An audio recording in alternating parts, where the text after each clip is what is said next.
저는 그날도 공방에서 바늘을 들고 있었습니다. 성수동 골목 안쪽 낡은 건물 2층에 자리한 제 작업실은 그리 넓지 않았죠. 하지만 저한테는 세상 어디보다 소중한 공간이었습니다. 창가로 들어오는 오후 햇살 아래에서 저는 비단악 패턴이 그려진 노트를 붉은 실로 재본하고 있었어요. 한 땀 한 땀. 바늘이 종이를 뚫고 지나갈 때마다 저는 중얼거렸습니다. 전통은 거짓이 없어. 제 손끝에서 탄생하는 문양들은 그냥 예쁜 그림이 아니었습니다. 조선시대부터 내려온 섬유 패턴의 원리를 현대적으로 재해석한 작업이었죠. 저는 이 일을 10년 넘게 해왔어요. 대학 졸업 후 해외 디자인 커뮤니티에서 필명으로 활동하면서 전 세계 장인들과 교류했습니다. 그때 제가 쓴 이름은 달이었어요. 아무도 제 본명을 몰랐죠. 그저 전통 패턴 혁신가로만 알려졌을 뿐입니다. 전설처럼 회자되던 그 이름이 바로 저였다는 사실을 남편도 시어머니도 몰랐어요. 아니, 알려고도 하지 않았습니다. 그들에게 저는 그냥 성수 골목에서 작은 공방 하나 운영하는 평범한 며느리였으니까요. 문이 열리는 소리가 들렸습니다. 남편이 들어왔어요. 그는 대기업 영업팀 과장이었죠. 오늘따라 표정이 어두웠습니다. 넥타이를 느슨하게 풀며 그가 말했어요. 당신, 우리 좀 얘기 좀 해야겠어. 저는 바늘을 내려놓고 그를 봤습니다. 무슨 일인데요? 회사에서 승진 압박이 장난 아니야. 실적 안 나오면 이번에 진짜 위험해. 그의 목소리엔 초조함이 묻어났어요. 그래서요? 공방 자금 좀 써야겠어. 투자할 데가 있거든. 심장이 철렁했습니다. 공방 자금은 제가 10년 동안 모은 돈이었어요. 한 푼 한 푼 작품 팔아서 강의하며 모은 피땀입니다. 그 돈으로 원단을 사고 장비를 들여놓고 청년 디자이너들 교육도 했죠. 그건 공방 운영 자금인데요. 함부로 쓸 수 있는 돈이 아니에요. 투자라니까. 나중에 다 돌려줄 거야. 그가 짜증스럽게 말했습니다. 회사에서 좋은 기회가 왔어. 지금 안 잡으면 끝이야. 당신도 내 입장 좀 생각해봐. 저는 그의 눈을 똑바로 봤어요. 그 눈빛에서 저는 알아챘습니다. 이건 부탁이 아니라 통보라는 걸. 그리고 그 뒤에 누군가 있다는 것도요. 다음 날 아침이었습니다. 시어머니가 집으로 오셨어요. 평소보다 일찍 오신 데다 표정도 심상치 않았죠. 다혜야.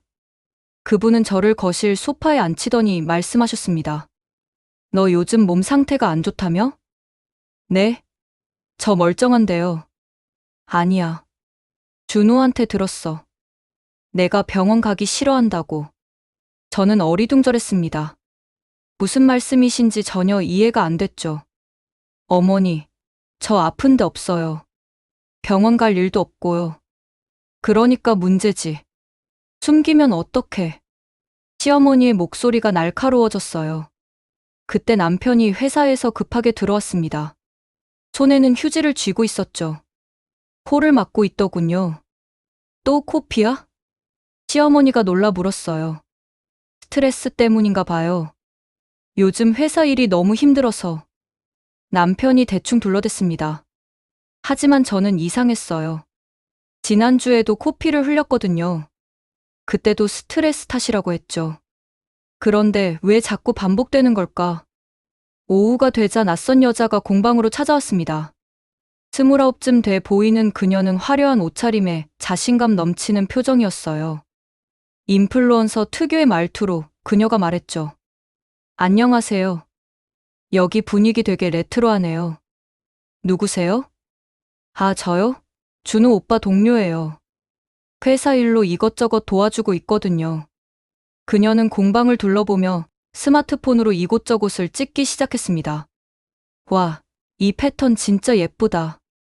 손으로 직접 그리신 거예요? 네. 제가 디자인한 겁니다. 대박. 요즘 이런 전통 스타일 다시 뜨던데요. 그녀의 눈빛이 제 작업대 위 노트를 훑었어요. 거기엔 아직 공개하지 않은 신작 스케치들이 가득했습니다. 사진 찍어도 돼요? 제 팔로워들한테 소개하고 싶어서요. 아니요. 아직 발표 전이라서요. 제가 정중히 거절했죠. 하지만 그녀는 이미 몇 장을 찍은 뒤였습니다. 제가 막으려고 다가가자 그녀는 웃으며 말했어요. 아, 죄송해요.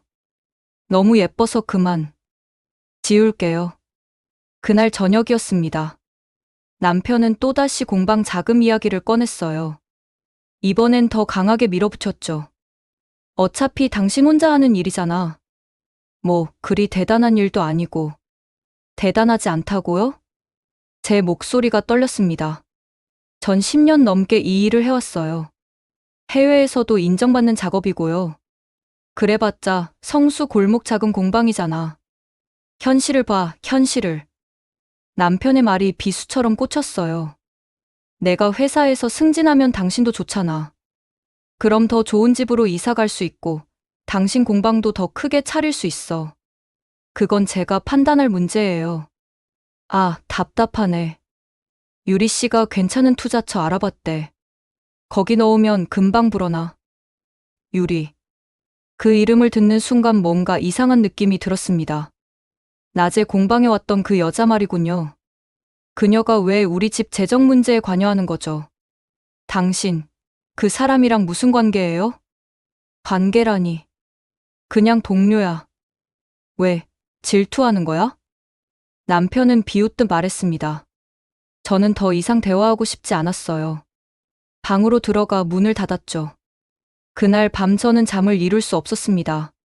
뭔가 잘못 돌아가고 있다는 느낌. 남편의 태도, 시어머니의 이상한 말, 그리고 낮에 왔던 그 여자. 모든 게 톱니바퀴처럼 맞물려 돌아가는 것 같았어요. 제 직감은 틀린 적이 없었습니다. 다음 주 월요일이었어요.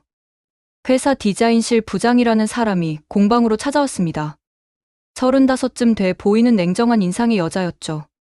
윤다혜 씨 맞으시죠?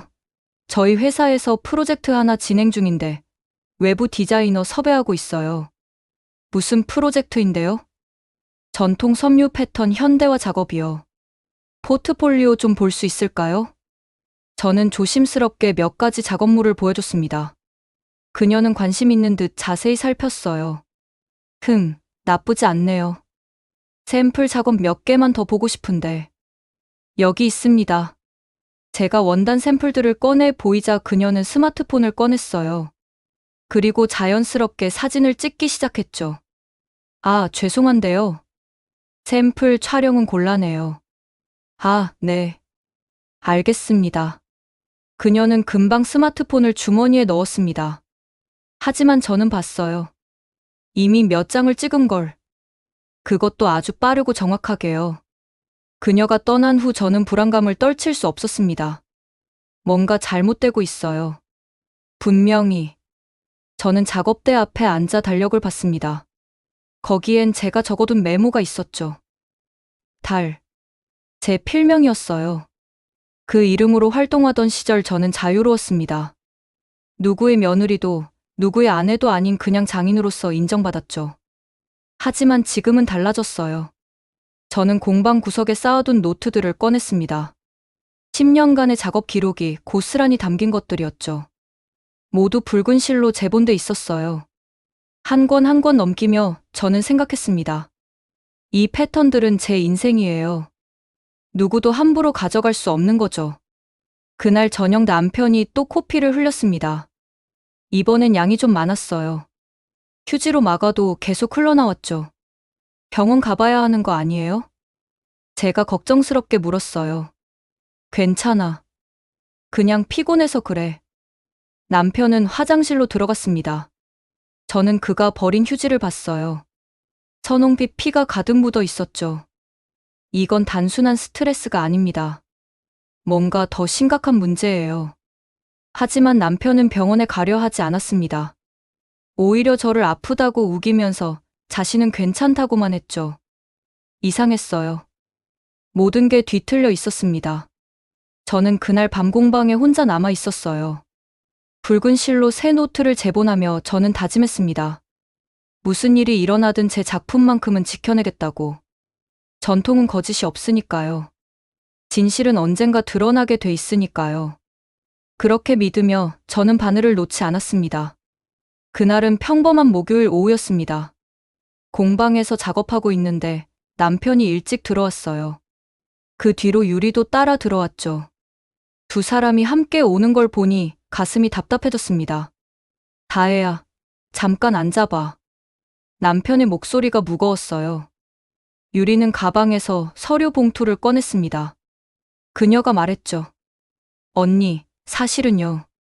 언니 건강 때문에 제가 좀 알아봤어요. 내 건강이요? 네. 오빠가 걱정되셔서 병원 검사 결과 좀 받아달라고 하셨거든요.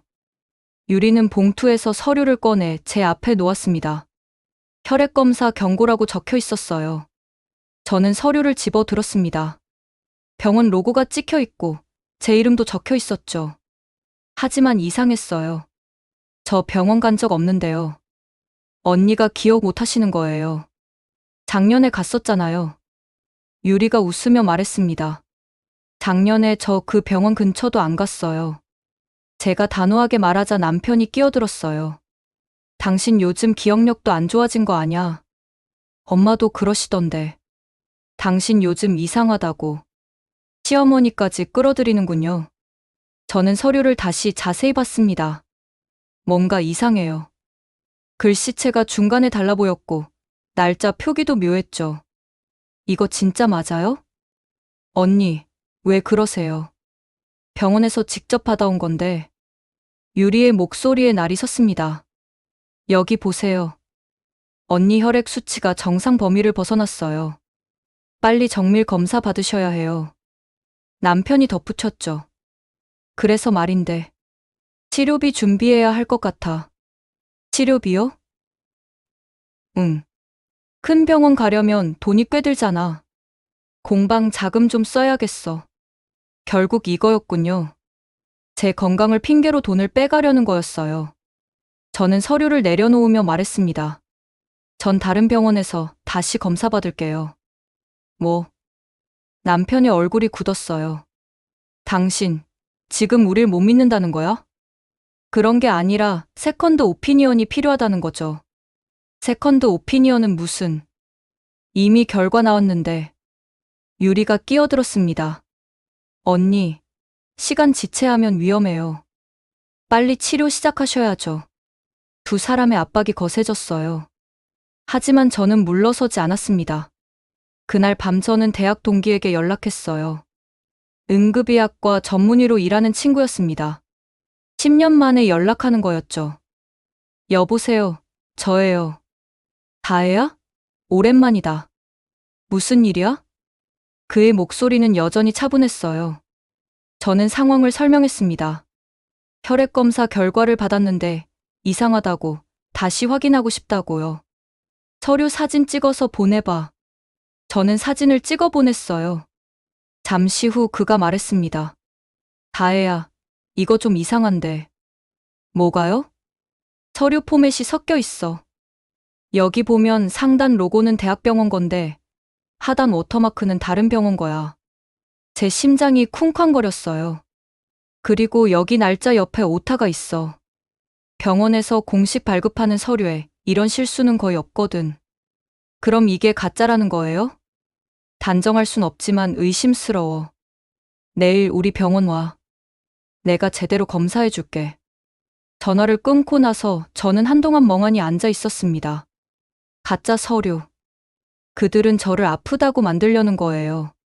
다음 날 아침 저는 병원에 갔습니다. 친구는 기본 검사부터 차근차근 진행했어요. 체열하고, 문진하고, 기초 검진을 했죠. 다혜야, 내 몸 상태 정상이야. 정말요? 응. 수치 다 괜찮아. 특별히 문제될 게 없어. 저는 안도의 한숨을 내쉬었습니다. 그럼 그 서류는 뭐예요? 조작됐을 가능성이 높아.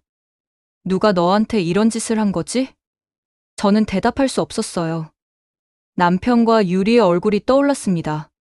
집으로 돌아오니 시어머니가 기다리고 있었어요. 어디 갔다 와? 병원 다녀왔어요. 그래. 결과 어떻게 나왔어? 정상이래요. 아무 문제 없대요. 시어머니의 얼굴이 일그러졌습니다. 무슨 소리야? 준호가 분명 검사 결과 받아왔다고 했는데. 그거 가짜예요. 제가 단호하게 말했죠. 뭐라고? 가짜? 네. 서류 포맷도 이상하고 오타도 있어요. 전문의한테 확인받았어요. 시어머니는 믿을 수 없다는 표정이었습니다. 너 지금 우리가 너한테 거짓말한다는 거야? 전 사실을 말씀드리는 거예요. 이런 불효막심한 시어머니를 거짓말쟁이로 만들어? 그분의 목소리가 높아졌어요. 그때 남편이 퇴근했습니다. 시어머니는 곧바로 남편에게 달려가 말했죠. 준호야, 다혜가 지금 우릴 다 거짓말쟁이라고 하는구나. 엄마, 무슨 일이에요? 자기가 멀쩡하대. 병원 검사가 가짜래. 남편이 저를 노려봤습니다. 당신, 지금 장난해? 장난 아니에요. 제대로 된 병원에서 검사 받았어요. 어느 병원? 제 동기가 일하는 곳이요. 순간 남편의 표정이 변했어요. 동기? 누구? 그건 왜요? 누군지 물어봤잖아. 남편의 목소리가 거칠어졌습니다. 저는 대답하지 않았어요. 그날부터 집안 분위기가 싸늘하게 식었습니다. 남편은 저와 말을 섞지 않았고 시어머니는 전화할 때마다 저를 비난했죠. 일주일 후였어요. 집으로 등기우편이 왔습니다. 은행 서류였죠. 뜯어보니 가슴이 철렁 내려앉았어요. 공방 운영 자금이 인출돼 있었습니다. 제 동의도 없이요. 저는 곧바로 남편에게 전화했어요. 여보, 공방 자금 왜 빼갔어요? 병원비 명목으로 필요했어. 제 동의 없이 어떡해요? 당신 도장 있잖아. 시간 없어서 먼저 처리했어. 제 도장을 무단으로 사용한 거잖아요. 부부 사이에 무슨 무단이야.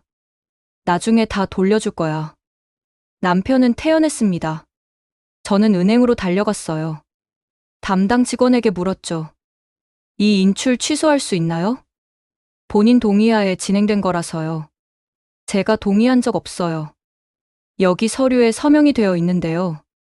직원이 보여준 서류에는 제 도장이 찍혀 있었습니다. 하지만 서명은 제 것이 아니었어요. 이거 제 서명 아니에요. 그럼 경찰에 신고하셔야 할 것 같은데요. 저는 무너지는 기분이었습니다. 6천만 원. 제가 10년간 모은 돈이었어요. 집으로 돌아오니 시어머니와 유리가 함께 있었습니다. 두 사람은 거실 소파에 나란히 앉아 차를 마시고 있었죠. 어머니, 이게 무슨 일이에요? 무슨 일이긴. 내 병원비 마련한 거지.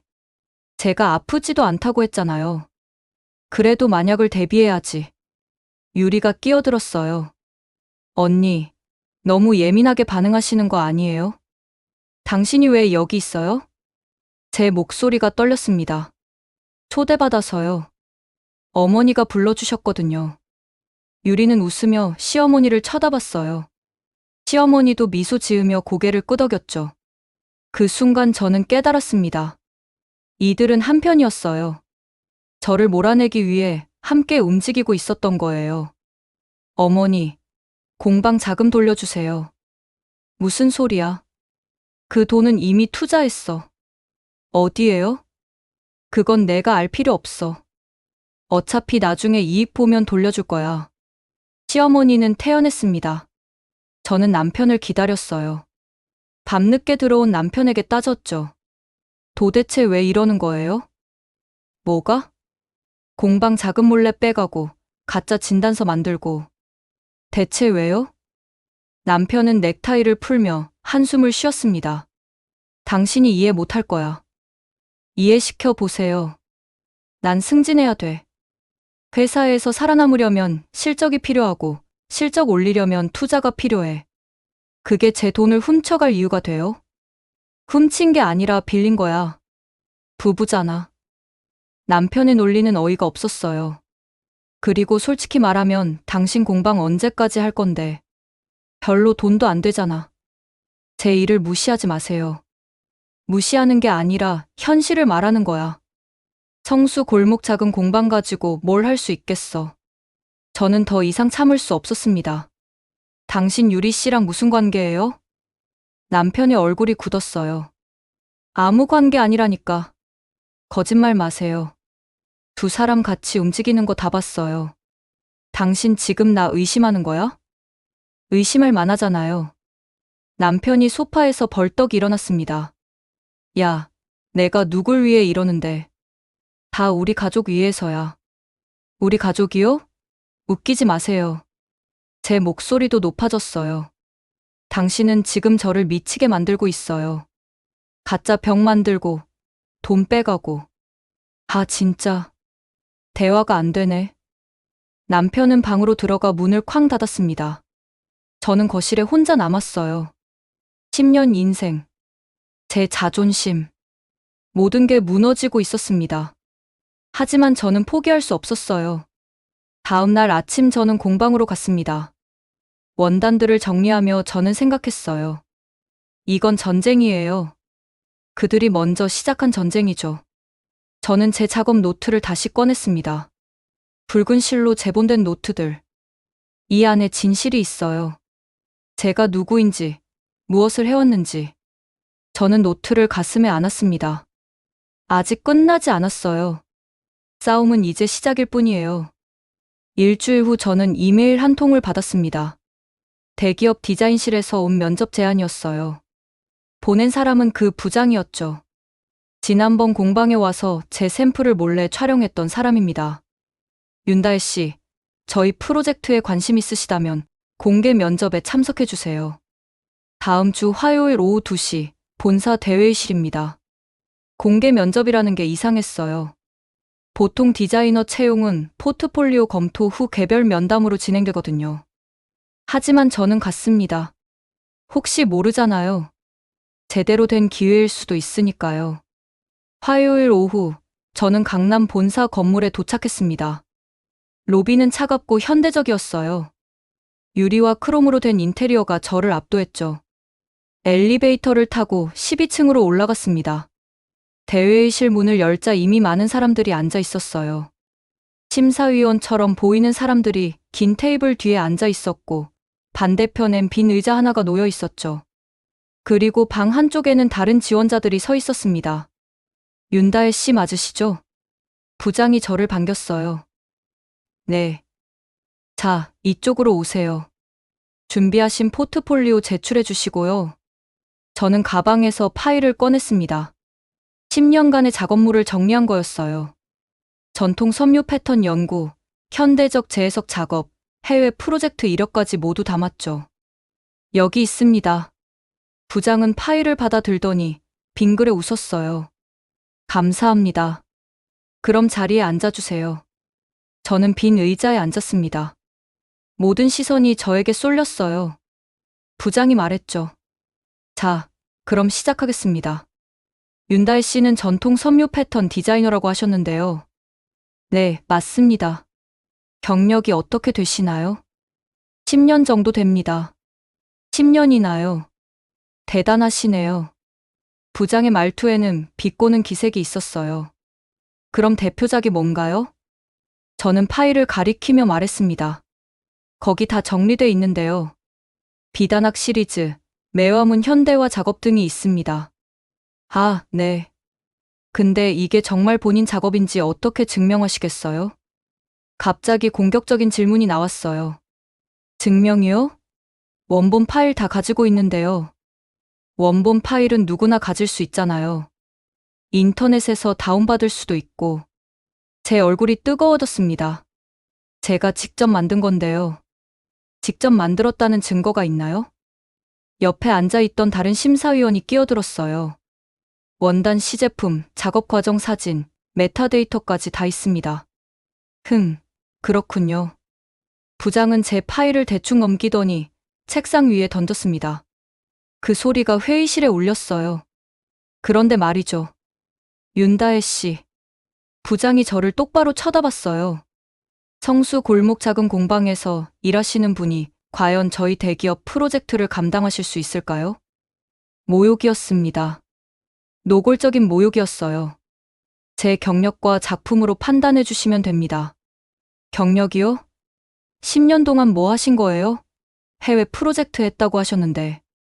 회사 이름 하나 제대로 못 대시잖아요. 제가 활동한 곳은 프리랜서 커뮤니티였습니다. 필명으로 활동했고요. 필명이요?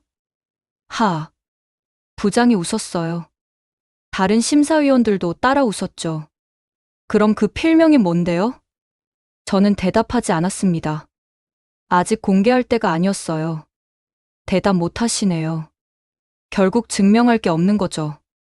부장은 승리한 듯 웃었습니다. 자, 그럼 마지막 질문입니다. 오늘 이 자리에서 즉석으로 스케치 하나 해주실 수 있나요? 지금요? 네. 진짜 실력이 있으시다면 할 수 있겠죠. 부장이 빈 종이 한 장을 제 앞에 내밀었어요. 저는 펜을 들었습니다. 손이 떨렸지만 저는 그렸어요. 항문양이었죠. 날개를 펼친 학이 구름 사이로 날아오르는 모습입니다. 10분 정도 걸렸어요. 완성된 스케치를 부장에게 건넸습니다. 부장은 그림을 보더니 코웃음 쳤어요. 이게 뭐예요? 초등학생 그림 같은데요. 제 가슴에 비수가 꽂혔습니다. 전통 문양은 단순미가 중요합니다. 화려함보다 본질을 담는 거죠. 본질이요? 저희는 그런 구식 감성 필요 없어요. 부장은 제 그림을 구겨서 쓰레기통에 던졌습니다. 회의실이 조용해졌어요. 저는 그 순간을 잊을 수 없을 겁니다. 모든 사람들이 저를 보고 있었고, 저는 의자에 앉아 모욕당하고 있었어요. 윤다혜 씨, 오늘 면접은 여기까지 하겠습니다. 결과는 추후 연락드릴게요. 저는 자리에서 일어났습니다. 다리에 힘이 없었지만 저는 걸었어요. 회의실 문을 열고 나가는데 뒤에서 웃음소리가 들렸습니다. 저는 엘리베이터에 탔어요. 문이 닫히자 눈물이 났습니다. 왜 저를 불렀을까요? 처음부터 모욕하려고 부른 거였어요. 저를 짓밟고 싶었던 거죠. 집으로 돌아오는 길에 전화가 왔습니다. 시어머니였어요. 다혜야, 너 오늘 어디 갔다 왔니? 면접 다녀왔어요. 면접? 무슨 면접? 대기업 디자인실이요. 그래서 됐어? 아직 결과 안 나왔어요. 안 될걸. 내가 거기서 뭘 하겠니? 시어머니의 말이 비수처럼 박혔습니다. 어머니, 저 좀 힘드니까 나중에 통화할게요. 뭐가 힘들어? 너 요즘 맨날 힘들다고만 하더라. 전화를 끊고 나서 저는 한참을 그 자리에 서 있었어요. 집에 도착하니 남편이 일찍 들어와 있었습니다. 유리도 함께 있었죠. 두 사람은 소파에 나란히 앉아 노트북을 보고 있었어요. 왔어? 남편이 힐끗 저를 봤습니다. 뭐 하는 거예요? 아, 이거? 투자건 보는 중이야. 제 돈으로 하는 투자 말이죠. 제 목소리가 날카로워졌어요. 유리가 웃으며 말했죠. 언니, 너무 예민하게 굴지 마세요. 오빠 열심히 하시는 거잖아요. 당신이 왜 여기 있어요? 초대받았으니까요. 여기 이제 제 집이나 마찬가지죠. 제 집이라고요. 저는 믿을 수 없었습니다. 뭐라고요? 남편이 일어나며 말했어요. 다혜야, 우리 얘기 좀 하자. 무슨 얘기요? 이혼 말이야. 세상이 멈춘 것 같았어요. 이혼이요? 응. 우리 이제 안 맞잖아. 당신도 느끼고 있을 거야. 남편의 목소리는 너무나 태연했습니다. 뭐가 안 맞는데요?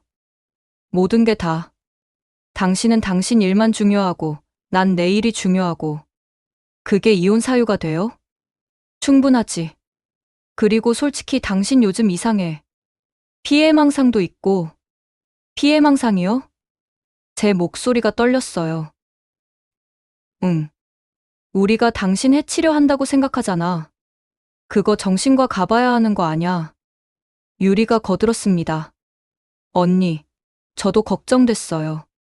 요즘 너무 예민하시고. 두 사람이 합세해서 저를 미친 사람으로 만들고 있었어요. 당신들이 제 돈 빼갔잖아요. 가짜 진단서도 만들었고. 증거 있어?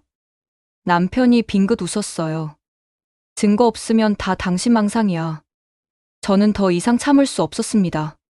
좋아요. 이혼하죠. 대신 제 돈 돌려받을 거예요. 무슨 돈? 6천만 원이요. 그거? 이미 다 썼어. 뭐라고요? 투자했다니까. 결과 나오려면 시간 걸려. 남편은 태연했어요. 저는 무너졌습니다. 그날 밤 저는 공방으로 갔어요. 혼자 있고 싶었습니다.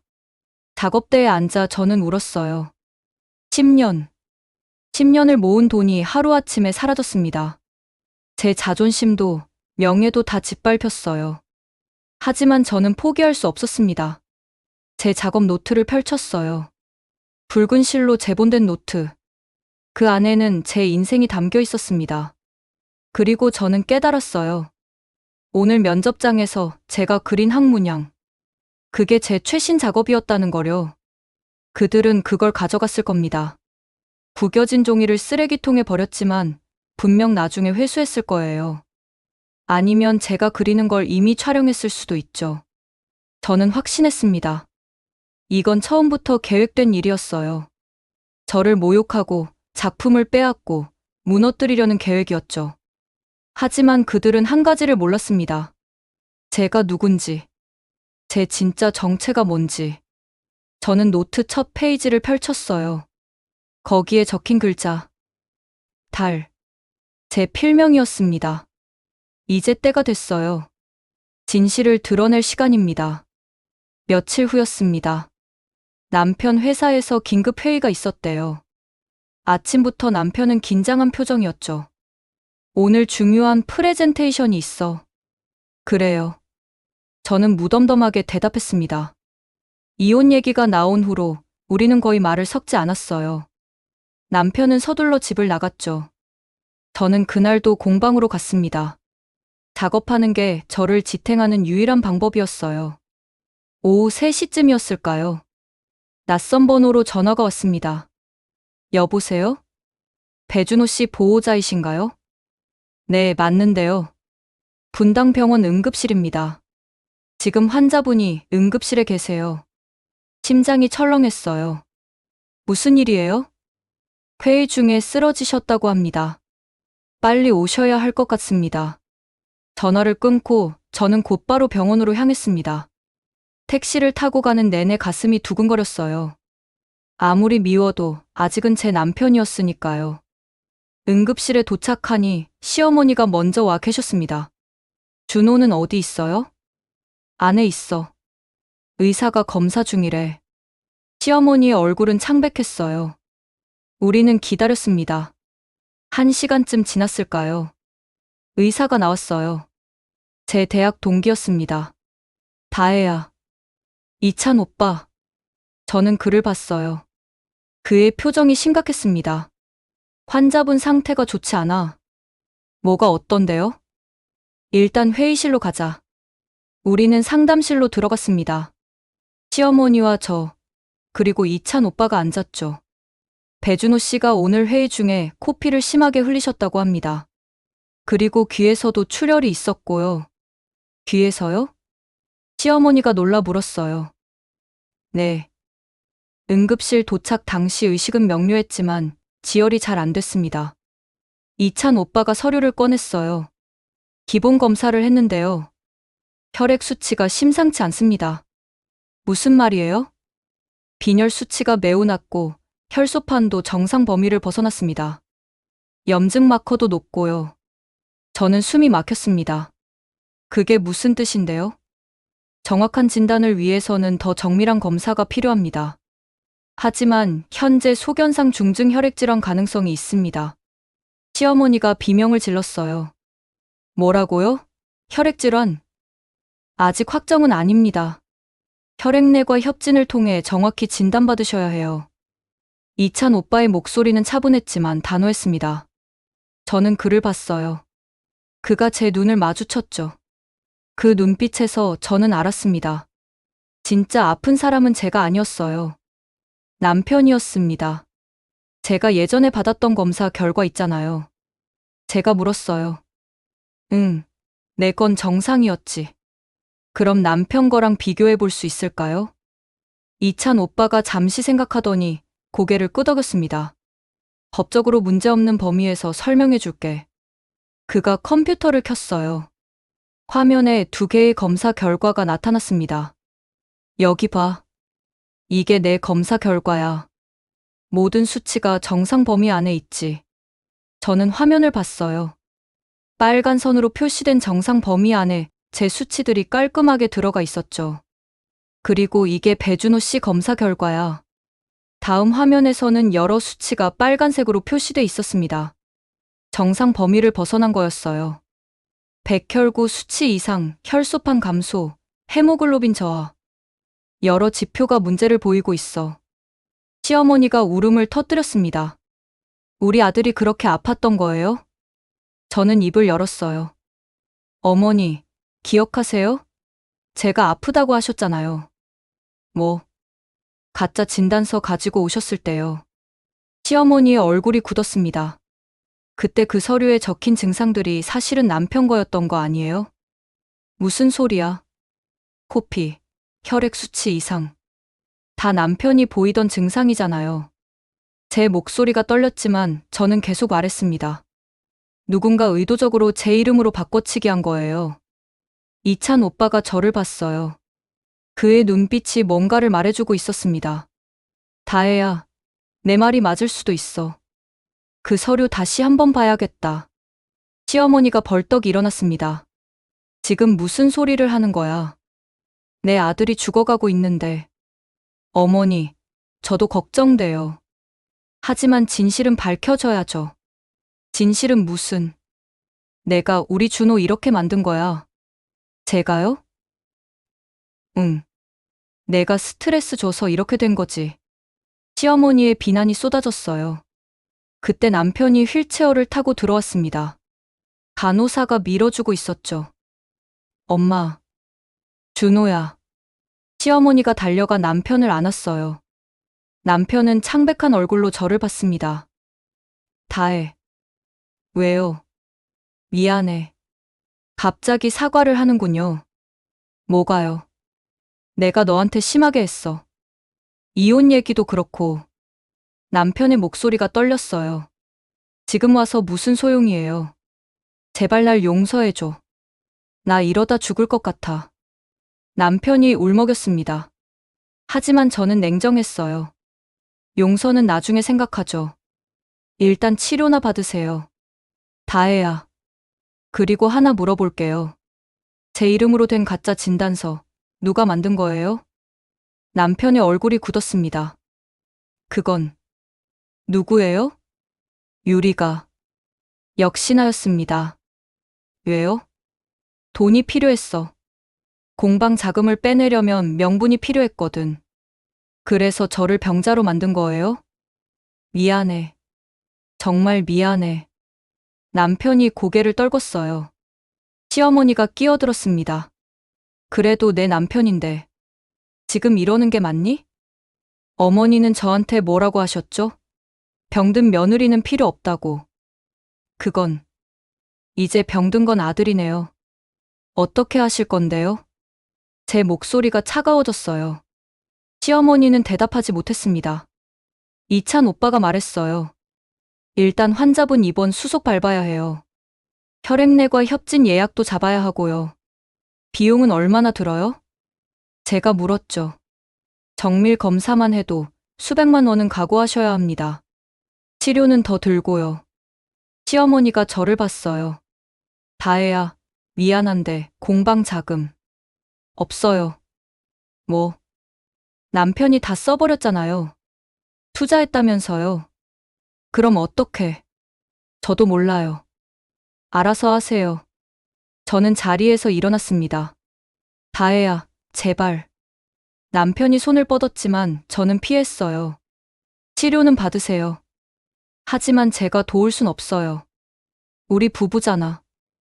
이혼하자고 한 건 당신이에요. 저는 상담실을 나왔습니다. 복도를 걷는데 이찬 오빠가 따라왔어요. 다혜야, 잠깐만. 왜요? 너 괜찮아? 그의 목소리가 따뜻했어요. 저는 고개를 저었습니다. 괜찮지 않아요. 하나도. 그럴 만하지. 내가 겪은 일들 생각하면. 오빠, 제가 이상한 거 아니죠? 전혀. 너는 피해자야. 이찬 오빠가 제 어깨를 가볍게 두드렸어요. 가짜 진단서 건 내가 조사해 볼게. 법적으로 문제 삼을 수 있어. 정말요? 응. 의료 서류 위조는 중범죄야. 그리고 내 돈 무단으로 쓴 것도 횡령이고. 저는 처음으로 희망을 느꼈습니다. 고마워요, 오빠. 당연한 거야. 우리 친구잖아. 그가 웃었어요. 저는 병원을 나왔습니다. 밖은 어두웠어요. 하늘에는 별이 하나도 보이지 않았죠. 하지만 저는 알았습니다. 진실이 드러나기 시작했다는 걸. 가짜 진단서는 제게 아니었어요. 아픈 사람은 남편이었죠. 그들이 만든 거짓말이 하나씩 무너지고 있었습니다. 저는 공방으로 돌아왔어요. 작업대에 앉아 노트를 펼쳤죠. 붉은 실로 제본된 노트. 제 인생의 기록이었습니다. 이제 다음 단계를 준비할 시간이에요. 그들은 제 작품을 훔쳐갔습니다. 면접장에서 제가 그린 항문양을요. 곧 그들이 그걸 어디선가 쓸 거예요. 그때가 바로 제가 움직일 타이밍입니다. 저는 달이에요. 전설로 회자되는 그 디자이너죠. 이제 세상에 보여줄 때가 됐습니다. 진짜 주인이 누군지를요. 이틀 후였습니다. 이메일이 하나 도착했어요. 국제 전통 디자인 포럼 사무국에서 온 거였죠. 친애하는 달님, 올해 포럼 특별 심사위원으로 초청하고자 합니다. 귀하의 작업이 전통과 현대를 잇는 가교 역할을 해왔다고 생각합니다. 저는 화면을 응시했어요. 마침내 때가 왔습니다. 저는 수락 메일을 보냈죠. 포럼은 일주일 후였습니다. 서울 한강변 컨벤션 센터에서 열린다고 했어요. 그 기간 동안 저는 준비했습니다. 원본 작업 노트를 모두 챙겼고 원단 시제품도 정리했죠. 파일 메타데이터를 추출해 타임스탬프를 확인했습니다. 모든 작업의 생성 날짜가 명확하게 기록돼 있었어요. 그리고 공방 작업실 천장에 설치된 폐쇄회로 영상도 확보했습니다. 누가 언제 무엇을 촬영했는지 모두 남아 있었죠. 준비는 끝났어요. 포럼 당일 아침이었습니다. 저는 검은색 한복 원피스를 입었어요. 전통 문양이 은은하게 수놓아진 옷이었죠. 제가 직접 디자인한 겁니다. 컨벤션 센터에 도착하니 사람들로 붐볐어요. 세계 각국에서 온 디자이너들, 학자들, 업계 관계자들이 모여 있었죠. 저는 사무국 안내를 받아 심사위원 대기실로 갔습니다.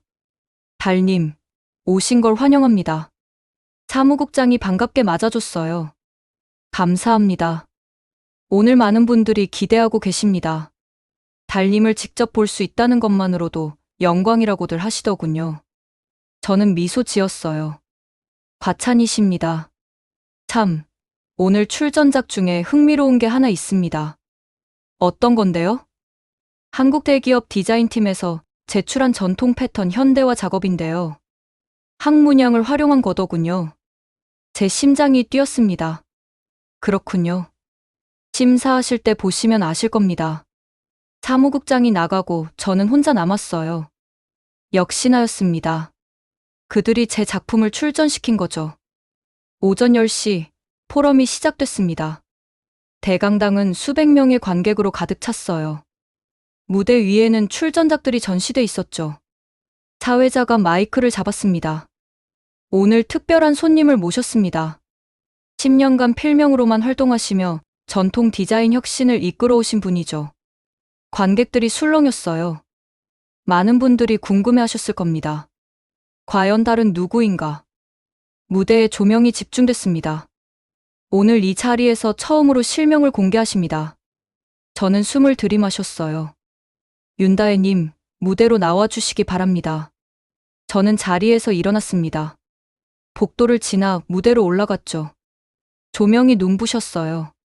하지만 저는 똑바로 걸었습니다. 관객석이 보였어요. 그리고 저는 그들을 봤습니다. 남편의 회사 디자인실 부장이었죠. 그 옆에는 유리도 앉아 있었어요. 두 사람의 얼굴이 창백해졌습니다. 사회자가 말했어요. 윤다혜님은 달이라는 필명으로 10년간 국제 커뮤니티에서 활동하시며 전통 섬유 패턴의 현대화를 이끌어 오셨습니다. 화면에 제 작업들이 나타났어요. 비단학 시리즈, 매화문 재해석, 구름 문양 혁신 작업들이었죠. 특히 전통의 본질을 지키면서도 현대적 감각을 더하는 능력으로 전 세계 장인들로부터 존경받아 오셨습니다. 박수가 터져 나왔습니다. 저는 마이크를 받았어요. 안녕하세요. 윤다혜입니다. 제 목소리가 강당에 울려 퍼졌죠. 오늘 이렇게 제 정체를 밝히는 이유는 단순합니다. 진실은 숨길 수 없기 때문입니다. 관객들이 집중했어요. 전통 디자인은 거짓이 없습니다. 한 땀 한 땀, 한 선 한 선이 모두 의미를 담고 있죠. 저는 관객석의 부장과 유리를 봤습니다. 하지만 요즘 그 전통을 훔치려는 사람들이 있습니다. 다른 사람의 작품을 자기 것인 양 포장하는 거죠. 부장의 얼굴이 굳었어요. 오늘 출전작 중에서 그런 작품이 있다면 저는 심사위원으로서 바로잡아야 할 의무가 있습니다. 제 말에 강당이 조용해졌습니다. 이제 심사를 시작하겠습니다. 저는 무대 전시대로 걸어갔어요. 여러 작품들이 놓여 있었죠. 그리고 저는 그것을 봤습니다. 항문양이었어요. 날개를 펼친 학이 구름 사이로 날아오르는 모습이었죠. 제가 면접장에서 그린 바로 그 디자인이었습니다. 명패에는 이렇게 적혀 있었어요. 작품명 비상. 디자이너 오유리 강란. 소속 HHK물산 디자인실. 저는 마이크를 들었습니다. 이 작품을 보겠습니다. 화면에 항문양이 크게 나타났어요. 아름다운 작품입니다. 전통 항문양을 현대적으로 재해석했네요. 부장이 자리에서 일어나 박수를 쳤어요. 하지만 저는 계속 말했습니다. 다만 한 가지 문제가 있습니다. 박수가 멈췄어요. 이 작품의 진짜 작가가 따로 있다는 겁니다. 강당이 술렁였습니다. 어떤 증거가 있느냐고요? 저는 가방에서 노트를 꺼냈어요. 붉은 실로 제본된 제 작업 노트였죠. 여기 원본 스케치가 있습니다. 화면에 노트 페이지가 나타났어요. 똑같은 항문양이었죠. 하지만 제 노트에는 날짜가 적혀 있었습니다. 3달 전이었어요. 그리고 이건 작업 과정 사진입니다. 제가 공방에서 스케치하는 사진이 화면에 떴어요. 폐쇄회로 카메라가 찍은 거였죠. 날짜와 시간이 명확하게 표시돼 있었습니다. 원단 시제품도 있습니다. 저는 가방에서 천조각을 꺼냈어요. 항문양이 수놓아진 비단이었죠. 라벨에는 제 공방 이름과 제작 날짜가 찍혀 있었습니다. 그리고 마지막으로 디지털 파일 메타데이터입니다. 화면에 파일 정보가 나타났어요. 생성 날짜, 수정 날짜, 작성자 정보가 모두 명확했죠. 모든 게 저를 가리키고 있었습니다. 부장이 벌떡 일어났어요. 잠깐만요. 이건 오해입니다. 오해라고요? 저희도 독자적으로 개발한 겁니다. 같은 디자인을 우연히요? 제 목소리가 차갑게 식었어요. 저는 증거를 제시했습니다. 당신들도 증거를 보여주세요. 부장은 말을 잇지 못했어요. 유리가 일어나 말했습니다. 언니가 우리한테 아이디어를 줬잖아요. 제가요? 네. 공방에 왔을 때 보여주셨잖아요. 보여준 게 아니라 당신이 몰래 촬영한 거죠. 저는 스마트폰을 꺼냈어요. 여기 증거가 있습니다. 화면에 폐쇄회로 영상이 재생됐어요. 유리가 제 작업대를 몰래 촬영하는 장면이었죠. 부장이 샘플을 찍는 장면도 있었습니다. 관객들이 웅성거렸어요. 이건 명백한 표절입니다. 제 선언에 강당이 조용해졌어요. 다른 디자이너의 작품을 허락 없이 촬영하고 그걸 자기 이름으로 출전했습니다. 사회자가 당황한 표정으로 말했어요. 이런 경우는 처음인데요. 저는 법적 조치를 취할 겁니다. 그리고 업계윤리위원회에 정식으로 고발하겠습니다. 부장과 유리의 얼굴이 새하얗게 질렸어요. 잠깐만요. 대화로 풀 수 있잖아요. 부장이 애원했지만 저는 고개를 저었습니다. 기회는 있었습니다. 면접장에서 제 작품을 구겨서 버렸을 때요. 관객들이 더 크게 술렁였어요. 당신들은 저를 모욕했습니다. 제 10년 인생을 짓밟았죠. 제 목소리가 떨렸지만 저는 계속했습니다. 하지만 진실은 숨길 수 없습니다. 거짓은 복제되지만 진실은 오직 원본뿐이니까요. 박수가 터져 나왔어요. 우레와 같은 박수였죠. 저는 무대에 서서 그 박수를 받았습니다. 10년 만에 처음으로 제 이름으로요. 사무국장이 무대로 올라왔어요. 윤다혜님, 오늘 용기 있는 행동에 감사드립니다. 저희 포럼은 표절을 용납하지 않습니다. 감사합니다. 해당 출전작은 즉시 실격 처리하겠습니다. 그리고 관련자들은 업계윤리위원회에 회부하겠습니다. 부장과 유리는 자리를 박차고 나갔어요. 도망치듯 강당을 빠져나갔죠. 저는 그들의 뒷모습을 봤습니다. 끝이 아니에요. 이제 시작일 뿐이죠. 포럼이 끝나고 저는 대기실로 돌아왔어요. 여러 사람들이 저를 찾아왔습니다. 달님, 정말 존경합니다. 오늘 정의가 승리했네요. 앞으로도 좋은 작업 기대하겠습니다. 악수 요청이 쏟아졌어요. 저는 하나하나 응대했습니다. 그리고 저는 알았어요. 제가 더 이상 숨지 않아도 된다는 거요. 달이라는 이름 뒤에 숨지 않아도 되는 거죠. 이제 저는 윤다혜로 살 수 있습니다. 당당하게요. 포럼이 끝난 다음 날 아침이었습니다. 뉴스가 터졌어요.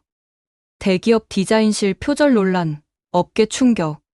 전설의 디자이너 달, 실명 공개와 함께 표절 폭로. HHK물산 주가 급락, 투자자들 집단 소송 움직임. 제 스마트폰이 쉴 새 없이 울렸습니다. 언론사 취재 요청이었어요. 하지만 저는 받지 않았죠. 지금은 다음 단계를 준비해야 할 때였으니까요. 오전 10시쯤이었을까요? 공방문이 열렸습니다. 낯선 남자가 들어왔어요. 28쯤 돼 보이는 젊은 직장인이었죠. 단정한 정장 차림에 서류 가방을 들고 있었습니다. 윤다혜님 맞으신가요? 네, 그런데요. 저는 HHK물산 IR 대리입니다. 한서우라고 합니다. 그가 명함을 건넸어요. 저는 명함을 받아봤습니다. 기업 설명 담당 대리라고 적혀 있었죠. 무슨 일이세요? 잠깐 말씀드릴 게 있어서 왔습니다. 그의 목소리는 조심스러웠어요. 들어오세요. 저는 그를 공방 안으로 안내했습니다. 그는 주변을 둘러보더니 말했어요. 여기가 그 유명한 공방이군요. 유명하진 않아요. 아닙니다. 이제 전국이 알죠. 그가 가방에서 태블릿을 꺼냈어요. 어제 포럼 영상이 온라인에서 난리입니다. 조회수가 100만을 넘었어요.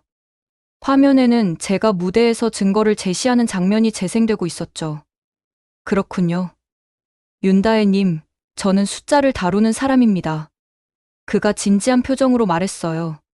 제 일은 회사의 재무 상태를 투자자들에게 정확히 설명하는 거죠. 그래서요? 지금 회사가 큰 위기에 처했습니다. 그가 화면을 넘겼어요. 주가 그래프가 나타났죠. 빨간색 선이 가파르게 떨어지고 있었습니다. 어제 장마감 기준 12% 폭락했습니다. 오늘 아침에도 하한가 직전까지 갔고요. 회사 문제는 제가 만든 게 아니에요. 알고 있습니다. 그가 고개를 끄덕였어요. 문제를 만든 건 강남 부장과 오유리 씨죠. 그리고 그걸 묵인한 경영진입니다. 그럼 왜 저한테 오신 거예요? 증거가 더 필요합니다. 그의 눈빛이 날카로워졌어요. 저는 조사하면서 이상한 걸 발견했습니다. 강남 부장의 계좌로 최근 몇 달간 큰 금액이 들어왔더군요. 누구한테요? 그게 문제입니다. 페이퍼 컴퍼니를 거쳐서 출처가 불분명해요. 저는 귀를 기울였어요. 하지만 추적해보니 당신 남편 배준호 씨와 연결되는 정황이 있습니다. 제 남편이요? 네. 그리고 오유리 씨도 관련돼 있고요. 그가 서류를 꺼내 보여줬어요. 복잡한 거래 내역이었죠. 이건 내부자 불공정 거래 가능성이 있습니다. 표절 작품으로 회사 프로젝트를 따내고 그 정보를 미리 알고 주식을 거래했을 수 있어요. 제 머릿속이 복잡해졌습니다. 증거를 더 확보하려면 당신의 도움이 필요합니다. 제가 뭘 할 수 있는데요? 당신이 가진 자료들이 필요합니다. 강남 부장과 오유리 씨가 당신 공방에 왔을 때의 기록, 대화 내용, 모든 것이요. 저는 잠시 생각했어요. 도와드릴게요. 정말인가요? 네. 어차피 법적 대응 준비 중이었어요. 저는 파일함을 열었습니다. 폐쇄회로 영상, 문자 메시지 캡처, 통화 녹음 파일을 꺼냈죠. 여기 다 있습니다. 그가 자료를 받아보더니 눈이 커졌어요. 이 정도면 충분합니다. 금융감독원에 제보할 수 있어요. 그럼 어떻게 되는 건가요? 조사가 시작되면 관련자들은 거래 정지됩니다. 그리고 불법이 확인되면 처벌받죠. 그의 말에 저는 안도감을 느꼈어요. 한 가지 더 물어볼게요. 네. 당신은 왜 이러는 거예요? 같은 회사 사람인데. 그가 잠시 침묵하더니 말했습니다. 저는 숫자를 속이는 걸 못 견뎌요. 거짓 보고서에 제 이름이 올라가는 것도요. 정직하시네요. 제 원칙입니다. 회사가 잘못하면 바로잡아야죠. 저는 그가 마음에 들었어요. 세상에는 아직 원칙을 지키는 사람들이 있었습니다. 감사합니다. 한 대리님. 제가 감사하죠. 용기 내주셔서요. 그가 자리에서 일어났어요. 곧 좋은 소식 들으실 겁니다. 그가 나간 후 저는 창밖을 봤습니다. 주가가 떨어진다는 게 무슨 의미인지 알았어요. 남편이 빼간 제 돈도 그 회사 주식에 투자됐을 겁니다. 결국 모두 날아간 거죠. 오후가 되자 또 다른 방문객이 왔습니다. 이찬 오빠였어요. 다혜야. 오빠, 무슨 일이에요? 좋은 소식이 있어. 그가 웃으며 말했죠. 가짜 진단서건 경찰에 고발했어. 의료 서류 위조는 중범죄거든. 정말요? 응. 그리고 내가 속한 재단에서 관심을 보이고 있어. 재단이요? 부연합재단. 우리 집안이 운영하는 곳이야. 저는 놀랐어요. 이찬 오빠가 재단 상속자라는 건 몰랐거든요. 재단에서 전통문화 지속 가능 프로젝트를 준비 중이야. 섬유 분야도 포함돼 있고. 그게 저랑 무슨 관계예요? 내가 파트너가 되어주면 좋겠어. 그의 제안에 저는 당황했어요. 파트너요? 응. 전통 섬유 패턴 데이터베이스를 만들고 젊은 디자이너들을 교육하는 거야. 내가 중심이 되는 거지. 저 같은 사람이요? 너 같은 사람이어야 해. 실력 있고, 원칙 있고, 진짜를 아는 사람이요. 이찬 오빠의 눈빛이 진지했어요. 생각해봐. 내 공방을 더 크게 키울 수 있어. 그리고 내가 당한 일을 다른 디자이너들은 안 당하게 만들 수 있고. 저는 가슴이 벅찼습니다. 시간을 줄게. 천천히 생각해. 고마워요, 오빠. 당연한 거야. 우리 친구잖아. 그가 나가고 저는 혼자 남았어요. 파트너. 새로운 시작. 가능성이 보였습니다. 저녁 때 전화가 왔어요. 시어머니였습니다. 다혜야. 네. 뉴스 봤니? 네, 봤어요. 회사 주가가 난리야. 우리 투자한 돈 다 날아갔어. 시어머니의 목소리가 떨렸어요. 그러시겠네요. 다혜야, 미안해. 갑자기 사과가 나왔습니다. 내가 너한테 너무 심했어. 유리 그 여자 말만 믿고. 이제 아신 거예요? 준호 병원비도 문제야. 보험 안 되는 치료가 많대. 제가 도울 수 없어요. 알아. 내 돈도 다 날렸잖니. 미안해. 정말. 전화가 끊겼어요. 저는 스마트폰을 내려놓았습니다. 미안하다는 말이 이제 와서 무슨 소용일까요? 하지만 한편으로는 후련했어요. 그들이 자초한 결과니까요. 밤이 됐습니다. 저는 공방에서 작업했어요. 새로운 패턴을 스케치하고 있었죠. 학이 아니라 봉황이었습니다. 불 속에서 다시 태어나는 봉황이요. 제 이야기 같았어요. 문이 열리는 소리가 들렸습니다. 남편이었어요. 다혜야. 왜 왔어요? 할 말이 있어서. 그는 많이 수척해 보였어요. 병원 치료를 받고 있는 모양이었죠. 빨리 말해요. 미안해. 진심으로. 그 말 이미 들었어요. 나 이제 회사 잘렸어. 주가 폭락 책임 물어서. 당연한 거 아니에요? 유리도 날 떠났어. 내가 돈 없으니까. 남편이 고개를 떨궜어요. 당신 말이 맞았어. 나 잘못했어. 저는 그를 봤습니다. 한때 사랑했던 사람이었죠. 하지만 이제는 아니에요. 배준호 씨. 저는 그를 이름으로 불렀어요. 우리 이혼 절차 진행하죠. 변호사 통해서요. 다 해야. 그리고 제 돈 6천만 원 손해배상 청구할 겁니다. 돈이 어딨어. 다 날아갔는데. 그건 당신 문제예요. 갚을 방법 찾으세요. 저는 차갑게 말했어요. 그리고 다시는 제 앞에 나타나지 마세요. 남편은 아무 말도 못했습니다. 그저 고개만 떨궜을 뿐이었죠. 그가 나가고 저는 다시 작업했어요. 봉황 문양이 완성돼 갔습니다. 날개를 활짝 펴고 날아오르는 모습이었죠. 제가 바로 그 봉황입니다. 무너졌지만 다시 일어섰어요. 더 강하게요. 한 달이 흘렀습니다. 이혼 조정 날이 다가왔어요. 법원에서 정한 날짜였죠. 저는 그날 아침 일찍 일어났습니다. 검은색 정장을 입었어요. 머리를 단정하게 묶고 화장도 했죠. 거울 속 제 모습은 낯설었습니다. 예전의 저와는 달랐어요. 더 강해 보였죠. 법원에 도착하니 남편이 먼저 와 있었습니다. 시어머니도 함께였어요. 남편은 많이 야위어 있었죠. 병원 치료를 받으면서 회사도 잘렸으니 당연했습니다. 다혜야. 시어머니가 저를 불렀어요. 네. 우리 좀 얘기하자. 법정에서 하면 되잖아요. 제발 부탁이야. 준호 좀 살려줘. 시어머니가 손을 잡았습니다. 저는 손을 뿌리쳤어요. 어떻게 살려드리길 원하세요? 이혼하지 말자.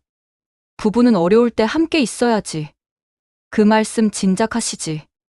제 목소리가 차가웠어요. 제가 어려울 때는 저를 병자 취급하셨잖아요. 그건 이제 와서 부부 타령하지 마세요. 남편이 끼어들었습니다. 다혜야, 나 정말 잘못했어. 한 번만 용서해줘. 용서는 했어요. 하지만 다시 시작할 생각은 없어요. 제발. 남편이 무릎을 꿇었어요. 복도 한가운데서였죠. 사람들이 쳐다봤습니다. 일어나세요. 창피하게. 넌 곧 쓰러질 거야. 갑자기 남편이 이상한 말을 했어요. 뭐라고요? 내 건강검사 결과 다시 받아봤어. 이번엔 진짜야. 남편이 서류를 꺼냈습니다. 또 진단서였어요. 저는 웃음이 나왔습니다. 아직도 그 수법을 쓰시네요. 이번엔 진짜라니까. 내가 아프다고. 그만하세요. 저는 가방에서 제 서류를 꺼냈어요.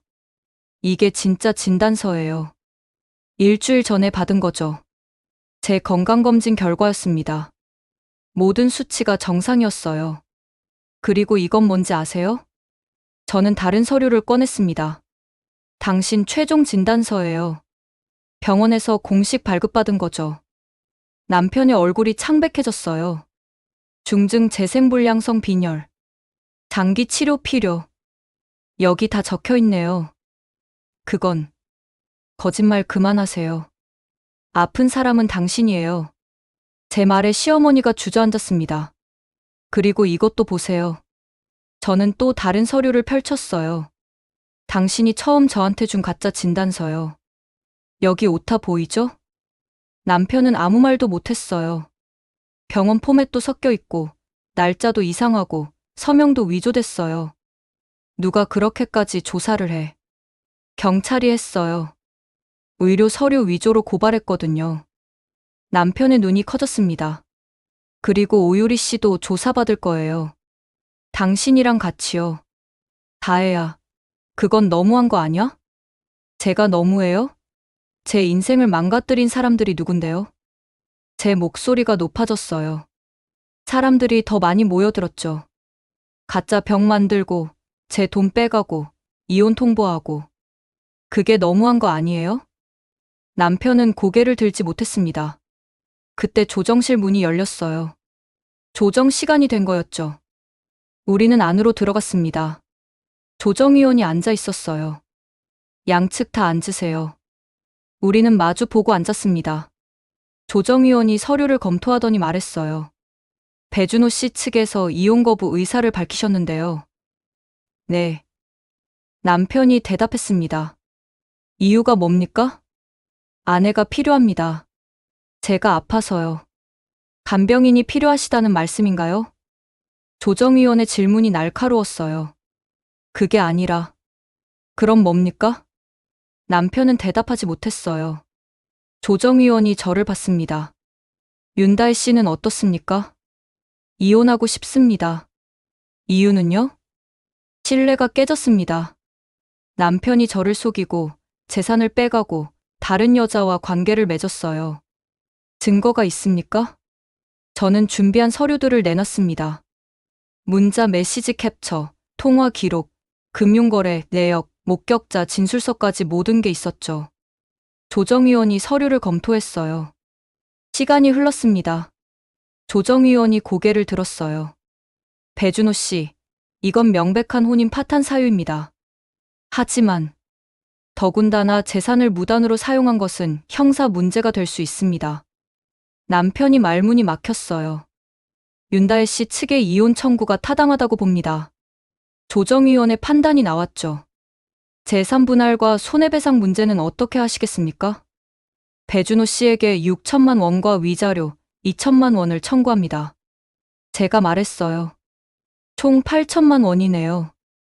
네. 배준호 씨, 이에 대해 어떻게 생각하십니까?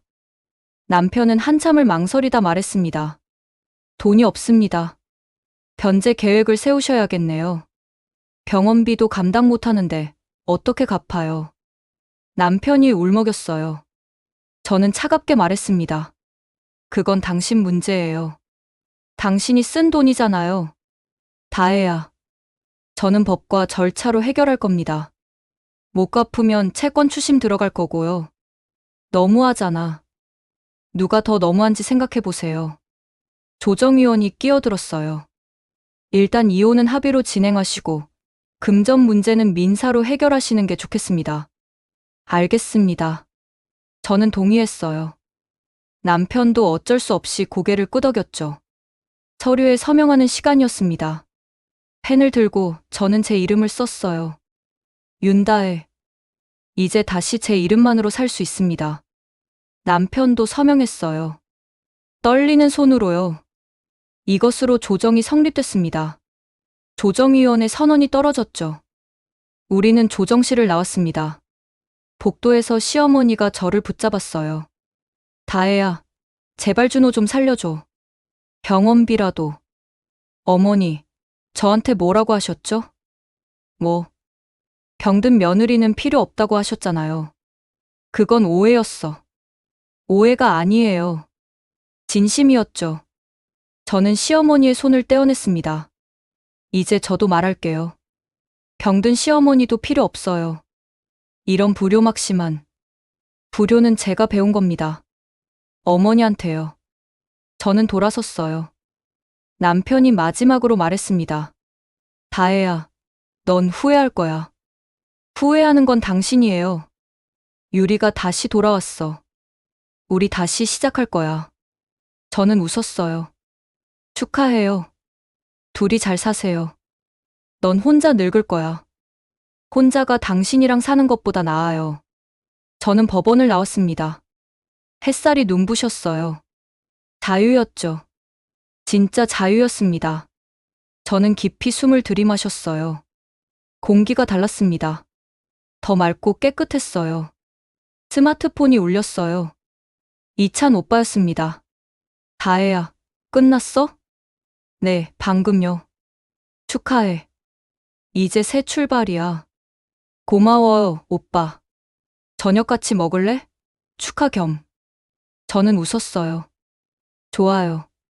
전화를 끊고 저는 걸었습니다. 법원 앞 거리를요. 사람들이 바쁘게 오가고 있었죠. 저도 그들 사이를 걸었어요. 당당하게요. 이제 저는 아무것도 두렵지 않았습니다. 제 이름으로 살 수 있으니까요. 제 작품으로 말할 수 있으니까요. 그리고 무엇보다 진실이 제 편이니까요. 저는 공방으로 향했습니다. 새로운 작업이 기다리고 있었어요. 봉황 패턴을 완성해야 했죠. 불 속에서 다시 태어난 봉황처럼 저도 새롭게 시작할 겁니다. 더 높이 날아오를 거예요. 3개월이 흘렀습니다. 계절이 바뀌었어요. 여름이 끝나고 가을이 왔죠. 저는 새로운 공간에 서 있었습니다. 성수동 큰 길가의 자리한 건물이었어요. 3층 전체가 제 작업 공간이었죠. 간판이 달렸습니다. 성수 전통문양 레지스트리. 이찬 오빠의 재단과 함께 만든 곳이었어요. 전통 섬유 패턴을 기록하고 젊은 디자이너들을 교육하는 공간이었죠. 무엇보다 중요한 건 오픈 데이터베이스였습니다. 누구나 전통 문양을 검색하고 배울 수 있게 만든 거예요. 표절을 막기 위해서였죠. 모든 패턴에는 원작자 정보와 타임스탬프가 기록됐습니다. 더 이상 제 같은 피해자가 나오지 않도록요. 오늘은 개소식 날이었어요. 많은 사람들이 왔습니다. 디자이너들, 학생들, 언론사, 그리고 업계 관계자들이었죠. 저는 무대에 올랐어요. 마이크를 잡고 사람들을 봤습니다. 안녕하세요. 윤다혜입니다. 박수가 터졌어요. 오늘 이 공간을 여는 이유는 간단합니다. 진실을 지키기 위해서예요. 제 목소리가 강당에 울렸죠. 전통은 거짓이 없습니다. 한 땀 한 땀이 정직하고 한 선 한 선이 진실이죠. 사람들이 집중했어요. 하지만 그 진실을 훔치려는 사람들이 있습니다. 쉽게 이익을 취하려고요. 저는 잠시 멈췄다가 계속했습니다. 저는 그런 일을 겪었습니다.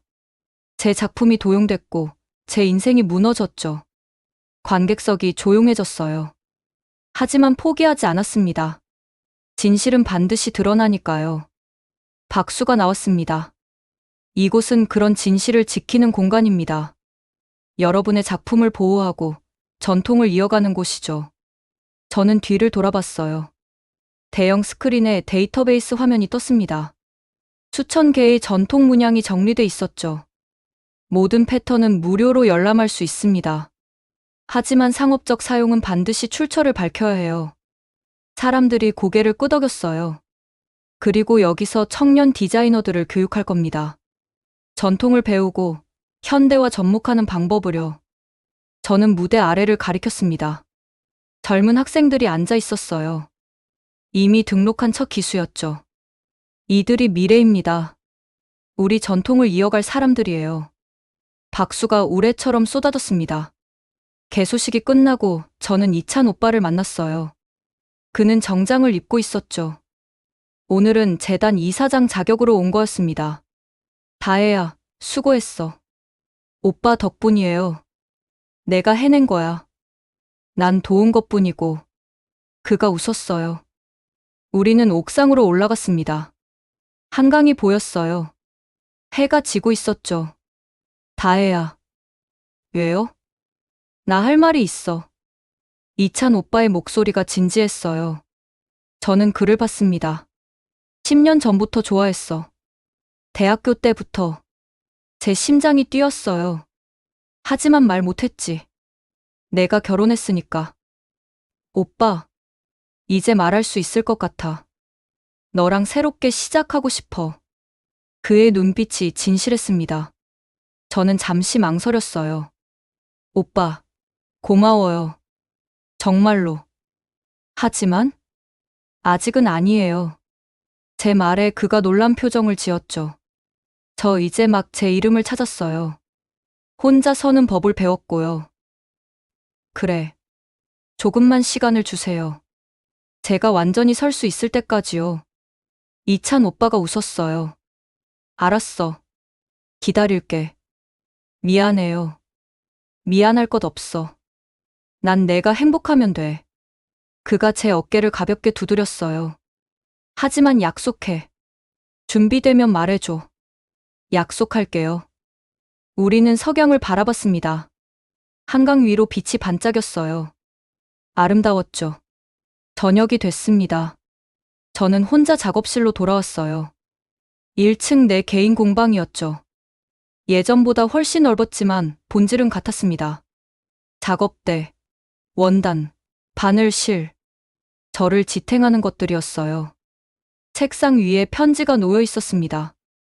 누가 갖다 놓은 모양이었죠. 뜯어보니 남편에게서 온 거였어요. 아니, 이제는 전 남편이죠. 편지를 읽었습니다. 다혜야, 미안해. 치료 잘 받고 있어. 유리는 다시 떠났어. 역시 돈이 없으니까. 넌 옳았어. 나 후회하며 살고 있어. 저는 편지를 접었어요. 쓰레기통에 버리지 않았습니다. 서랍에 넣어뒀죠. 용서는 했지만 잊지는 않을 거예요. 제가 겪은 일들을 기억할 겁니다. 다시는 그런 일을 당하지 않기 위해서요. 스마트폰이 울렸어요. 한서우 대리였습니다. 윤다혜님, 좋은 소식이에요. 뭔데요? 금융감독원 조사 결과 나왔어요. 강남 부장이랑 오유리 씨 둘 다 유죄 판정받았습니다. 정말요? 네. 내부자 거래 혐의가 인정됐어요. 벌금이랑 거래 정지 처분받았고요. 잘 됐네요. 그리고 회사도 정리됐어요. 이사회에서 CEO 교체했고 디자인실 전면 개편했습니다. 한서우 대리의 목소리가 밝았어요. 저도 승진했어요. 이제 과장입니다. 축하드려요. 다 윤다혜님 덕분이에요. 용기 내주셔서요. 아니에요. 서우님이 원칙을 지켜주셨잖아요. 앞으로도 잘 부탁드립니다. 혹시 프로젝트 있으면 연락 주세요. 그럴게요. 전화를 끊고 저는 웃었습니다. 세상은 조금씩 나아지고 있었어요. 저는 작업대 앞에 앉았습니다. 붉은 실을 꺼냈어요. 새 노트를 재본할 시간이었죠. 바늘에 실을 꿰었습니다. 한 땀 한 땀 종이를 뚫고 지나갔어요. 리듬이 있었죠. 영상 같았습니다. 재본이 끝나고 저는 첫 페이지에 글을 썼어요. 거짓은 끊기고 진실은 이어진다. 제 좌우명이었습니다. 앞으로도 이 말을 기억하며 살 거예요. 창밖을 봤습니다. 성수동 거리에 불이 켜지고 있었어요. 사람들이 오가고 있었죠. 저도 그들 중 하나였습니다. 더 이상 숨지 않아요. 더 이상 작아지지 않아요. 저는 윤다혜입니다. 달이기도 하죠. 전통 섬유 패턴 디자이너이고 장인이고 교육자입니다. 그리고 무엇보다 진실을 지키는 사람이에요. 앞으로 어떤 일이 생길지 모릅니다. 새로운 도전이 올 수도 있고 또 다른 어려움이 있을 수도 있죠. 하지만 저는 두렵지 않아요. 제가 가진 게 있으니까요. 실력, 품격, 그리고 진실이요. 이것들만 있으면 어디든 갈 수 있습니다. 저는 새 노트를 펼쳤어요. 스케치를 시작했죠. 이번엔 나비였습니다. 번데기를 깨고 나오는 나비요. 화려한 날개를 펼치고 날아가는 모습이었죠. 제 다음 이야기 같았습니다. 바늘이 종이 위를 미끄러졌어요. 선이 그어졌죠. 하나씩 하나씩 쌓여갔습니다. 그렇게 작품이 만들어지는 거예요. 인생도 마찬가지죠. 한 땀 한 땀 쌓아가는 겁니다. 거짓 없이요. 진실하게요. 저는 그렇게 살 겁니다. 바늘이 가는 길을 따라서요. 끝까지요.